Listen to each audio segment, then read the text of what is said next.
که ځان بدبخته احساسوي او فکر کوي چې ژوند دې بې خونده شوی دی، که غواړې الله پاک در سره مرسته وکړي، همیشه د الله پاک توفیق در سره وي، له هر څه خوند واخلې، له یوه شي ځان ساته.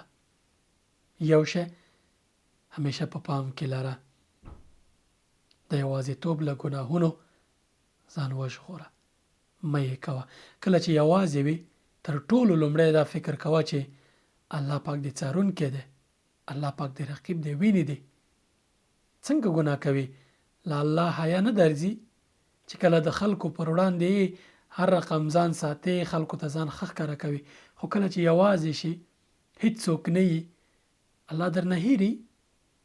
کله چې د داسې وخت کې ګناه کوي، خو طبیعي ده چې د الله پر وړاندې به د موقف ښکته وي، ځکه الله پاک هغه انسانان خوښوي چې مخلص وي. کله چې خلکو سترګو نه پناه یې، پرده دې په ځان رانغاړلي او په دې فکر یې چې الله خو مې ویني، الله خو شته، بیا نو ستا ژوند خوندور کېږي. الله پاک به در سره مرسته کوي، ته به خاص انسان یې الله پاک سره. نو د یوازیتوب له ګناهونو ځان ساته، ژوند کې د ډېر خوندور تغییر راځي. ډاډه اوسه.